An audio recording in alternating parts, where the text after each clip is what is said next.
সবার আগে team bus থেকে ক্যাপ্টেন মেহেদী হাসান মিরাজ যেন এক এলাহি আয়োজন।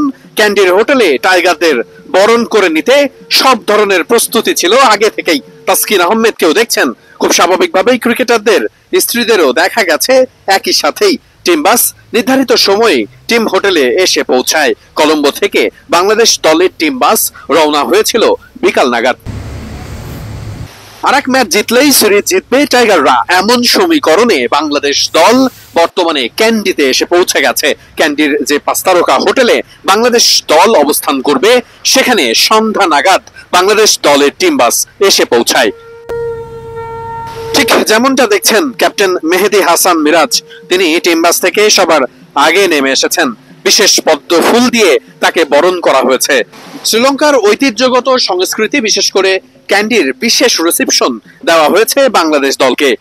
এরপর আমরা দেখতে পাচ্ছি তাসকিন আহমেদকে। খুব স্বাভাবিকভাবেই তাসকিন বাংলাদেশ দলের অন্যতম সেরা পেসার। আগামী ম্যাচে তাসকিন আহমেদ খেলবেন, খুব স্বাভাবিকভাবেই সেটা বাংলাদেশ দলের জন্য বড় স্বস্তির খবর। এমনকি চলে এসেছেন শাকলাইন মুস্তাকও। টেস্টের আগে তিনি জাতীয় দলের সঙ্গে কাজ করেছেন, এরপরে আবারও ফিরে গিয়েছিলেন, আবারও এসেছেন সাদা বলের ক্রিকেটে। আর যে কটা ম্যাচ আছে বাংলাদেশ দল যে এতটুকু ছাড় দিতে নারাজ, সেটা স্পষ্ট। বাংলাদেশ দলের জার্সি, অফিসিয়াল কিট এবং অনুশীলনের জার্সি অনেকেই হাতে নিয়েই নামতে দেখা গেল। তানজিদ হাসান তামিম থেকে শুরু করে পারভেজ ইমনরা একে একে নেমে আসলেন টিম বাস থেকে।